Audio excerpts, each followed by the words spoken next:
Le premier point, histoire d'un échec annoncé, puisque la semaine dernière, je me suis battu pour faire un avis tranché sur Ripoll et l'absence totale de jeu. C'était après une victoire. Et finalement, avec le décalage de mon avis, ça est tombé après la victoire 4-1. Et donc, on m'a dit, alors, tu veux toujours le faire? Je dis, mais oui, bien sûr, parce que le résultat, et j'ai entendu un peu Romain d'ailleurs parler des fameuses, l'impératif du résultat, du trophée. Peu importe, l'important, c'est de voir les 6 ans de misère qu'on a vécu avec Sylvain Ripoll, illustré entre autres aujourd'hui. Après, on aura l'occasion de reparler du jeu lui-même ou de l'absence d'animation, mais par les changements tardifs, totalement à l'ancienne. Le mec qui fait encore des changements à la 71e minute alors que tu es mené. Bon, c'est voilà. Ensuite, sur le jeu et les joueurs, deuxième point, pour moi, c'est le foot d'avant avec les joueurs de demain. C'est-à-dire que plein de touches de balle, un foot individuel versus un foot collectif. Bon, on en a déjà parlé, on verra. Puis la défense, il faudra quand même le dire, parce qu'à un moment donné, premier adversaire un tout petit peu compliqué. La défense explose en vol, y compris des bons joueurs d'ailleurs, comme Loukeba. Mais je pense notamment à Nkunku. Mais je crois qu'on va avoir l'occasion de faire individuellement. Et puis le troisième point quand même pour l'Ukraine, parce que Troubine c'est très fort, Mudryk c'est très fort. Les JO c'est pour eux l'an prochain aussi et c'est très bien. Et aussi en dehors des individualités que je viens de citer, l'idée qu'un collectif, c'est ça aussi. Tu vois, la solidarité par rapport à ce qu'a montré la France. Voilà, c'était l'after. Merci de nous avoir suivis. Bonne nuit tout. Ah non, pardon. Il y a Jimmy dans le casque qui me demande si tu fais aussi long quand il y a Gilbert. Tu profites. Je fais aussi long, mais c'était vite dit quand même. Romain, tes 3 points.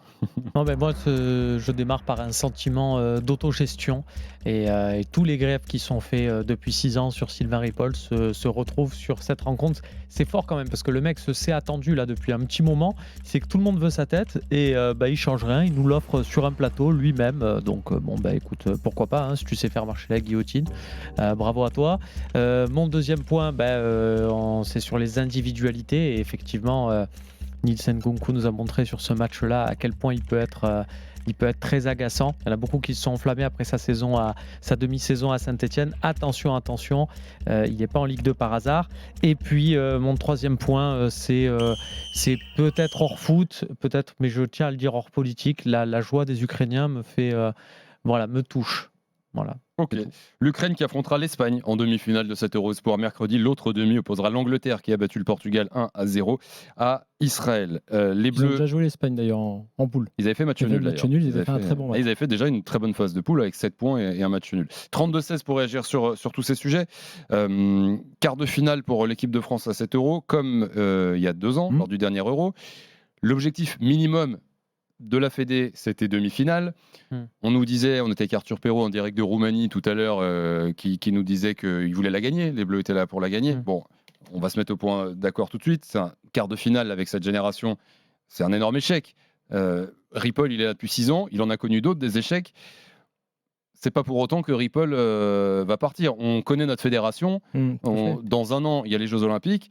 Ripoll peut être là dans un an. Ce serait intéressant, mais j'y crois pas du tout. C'est un scénario fictif de se dire tiens, on a quand même changé de président au passage, mais je pense qu'on n'a pas changé de politique. Mais ce serait intéressant de voir si ce président mettait ses actes en adéquation avec ses paroles. Il n'a pas dit qu'il virerait Ripoll s'il n'y avait pas de demi-finale, mais néanmoins, ils avaient fixé comme objectif la demi-finale.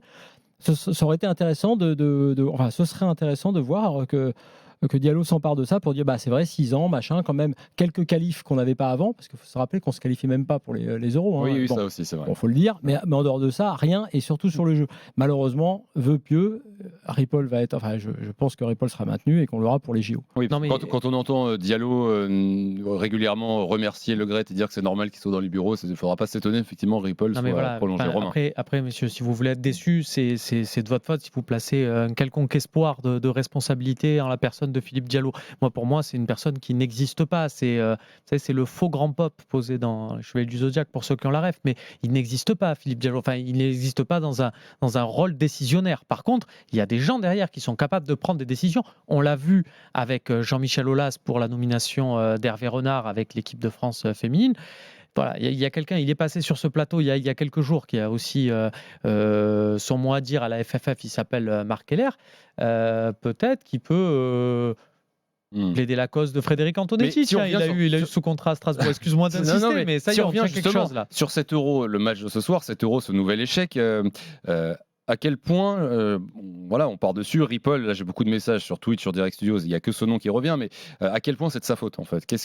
En fait, ce qui est intéressant, justement, c'est quand même lié à la Fédé. C'est ça qui m'intéresse. On a dit, il n'y a pas comme dans certaines sélections, comme au Danemark, tu sais, l'idée de faire du jeu commun entre les sélections, tout ça. Ok. Il y a d'ailleurs une parenté, par défaut avec Deschamps quand même, c'est qu'une fois que tu n'as pas de résultat, il n'y a plus rien. Parce que certaines équipes t'enlèvent le résultat, puis tu peux dire ah oui, mais on avait mis ça en place, ça n'a pas marché. Mais non, là, tu es certain que soit tu gagnes, et là, ça roule, et ça convient à tout le monde, à la Fédé, soit tu gagnes pas, et là, tu regardes et tu es malheureux parce que tu n'as pas de choses sur lesquelles t'appuyer. Donc, le vrai problème, effectivement, tu as raison, c'est Ripoll, l'ADTN et la fédération. C'est ça que ça met en cause. Donc, en fait, ce qui se passe avec les A, en termes de jeu, dans les critiques que nous on peut faire, qui ne sont pas audibles pour certains parce que les A vont loin dans leur compète, ou ce qui s'est passé pendant 80 minutes contre l'Argentine, c'est ce qui se passe sur le terrain. Chez les A, ça se passe aussi en espoir. Mais la DTN, en fait, comme avec l'équipe première et les A, n'a jamais bougé, n'a jamais eu cette réflexion sur le jeu, pourquoi veux-tu qu'elle l'ait avec les espoirs? Donc en gros, tout le monde se fout à la DTN, puisque, je l'ai dit récemment, le DTN, qui est Hubert Fournier, je rappelle pour ceux qui l'auraient oublié, parce qu'il ne communique jamais, a dit, moi j'impose rien, pas de style de jeu, les entraîneurs font comme ils le sentent. Et le plan a été respecté. Absolument.